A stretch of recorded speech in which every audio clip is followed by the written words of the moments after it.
Hey, this is Majinoni, and I got a triple review for you. We got Avengers versus New Ultimates number 2, Amazing Spider-Man number 656, and then Book of the Skull, Fear Itself. I'm just going to do this one first, because this is the one that actually least impressed me. I would think that with the build-up of the Avengers and the New Ultimates battling each other, and then of course then you have also the death of Spider-Man hovering above it, this should be something that would get me truly excited. But it's not. I just don't know. I mean, I think part of it is Yu's art. I just don't like it. I think it's, well, I'll give him this much. It's improved over time, but there's little things like panels like that just, I don't know, it reminds me of Man on Man Twilight. So that's why I'm like, oh, I just can't handle it. Now, the basic premise here is you got Nick Fury. He's trying to redo the event of Ultimate thing, New Avengers, whatever, because he's getting Punisher again, he's getting Blade again, and the same old rehashed team that failed, kind of like failed again with the Ghost Rider issues. Now, Punisher doesn't want to do anything, but Fury goes, well, how about this? You do this one job for me, in and out within 24 hours. I'll give you the keys to this prison, and you get to have your way with the prisoners. So obviously the Punisher kind of enjoys that. Now, Blade, he offers him the person who made him the vampire, and it's just, I don't know. It just doesn't interest me so far. I guess just the way they're building it up. It's like there's no motivation for these characters other than what I mean by no motivation is they're just trying to do their job versus I have a stake at trying to finish this job to make it something better. It's like they're acting like a bunch of supervillains who will tend to backstab each other type thing.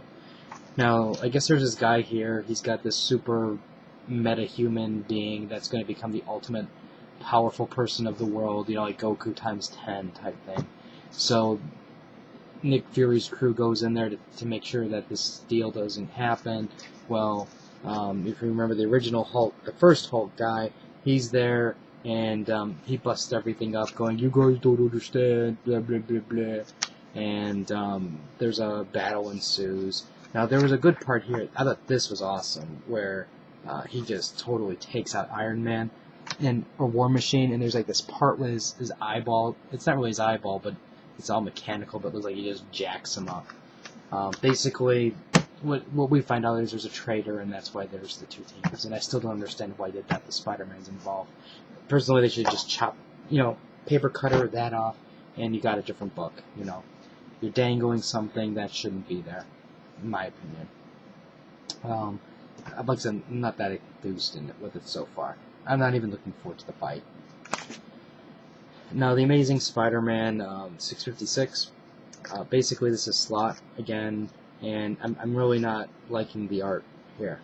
Who is it by? That Marcos guy. It has this really retro feel to it, but I'm like, I'm living in 2011. I don't want Spider-Man retro. I want 2011 Spider-Man.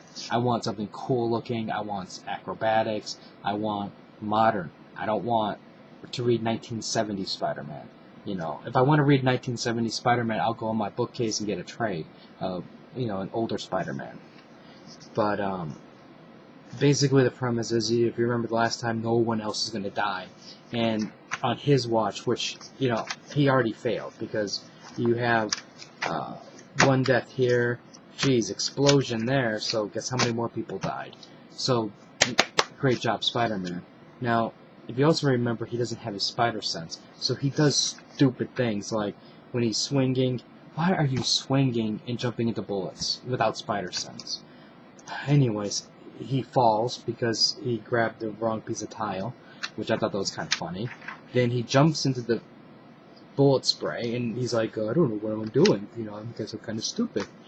Well, his main goal was to shoot a spider tracer so that way he can follow the villain, let the villain go, no big deal. Well, no big deal until he gets shot, and no big deal until he goes into the sewer system and goes, I can't trace this guy because I just remembered how my spider tracer works. I'm like, great job, Spider. So, that being said, Jonah goes crazy because he's like, no murderer is going to get away any longer, and he has got a hard on for killing murderers, which I applaud. I really do applaud that direction. I'm really curious to see where this is going to go, because now it's no longer like a Spider-Man, you're the menace. It's like a life-death struggle, because Parker wants to save everybody, Jonah wants to just kill the bad guy. And personally, I side with Jonah on this, because like some of these guys you just need to put down. Well, anyways, Parker realizes that he can't fight the way he is because he's getting shot.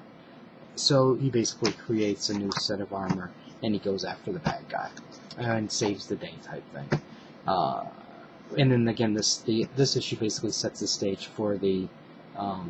I don't want to make it sound like more impressive than it is the face-off between the two, but it's basically Jonah's calling him an idiot because you need to put these guys down, and I agree. Overall, I mean, the writing is good. I'm still interested in Spider-Man, but I just wish it was a different art style. I won't say better because I'm sure there's somebody out there who likes it, but I just wish that it was modern style. And finally, the much hyped, not even hyped Book of Skull, Fear Itself. Now, I'm really pissed off with Marvel with this because, with every other big major event, it's just hype machine and you get a good idea of what's going on. Fear Itself, they really didn't do any. I mean, there was some, like, you see these ads and things like that, and they had the 2-page spread thing, but it really, they didn't, in my opinion, sufficiently make me want to buy this book.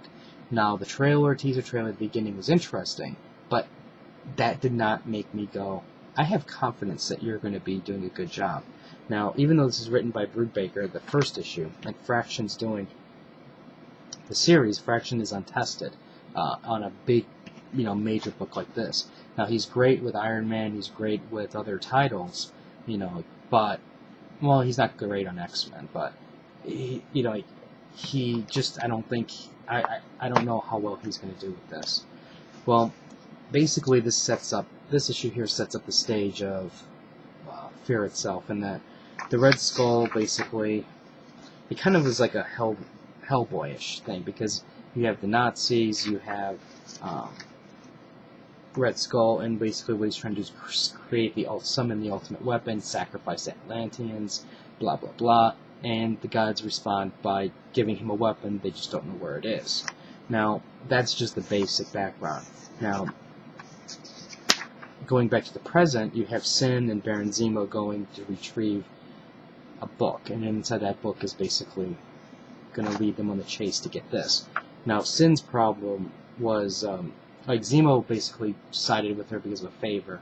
Sin says, why don't you join me? And Baron's like, I don't think so, I got my own agenda, type thing. And anyways, they go into the lair, and they continue on with their story. And we get treated with a nice little invader story with Bucky and Namor and Cap. They think they managed to save the day, but they didn't, because they think this is the bad guy. But in reality, let me see if I can get you a picture of it.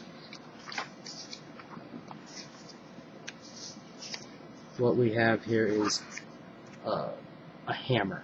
Now, the thing is, the Red Skull and his Goonies couldn't pick up the hammer, so what they did was they basically built a complex around it so that way they can study it. So that's where Sin's going to come.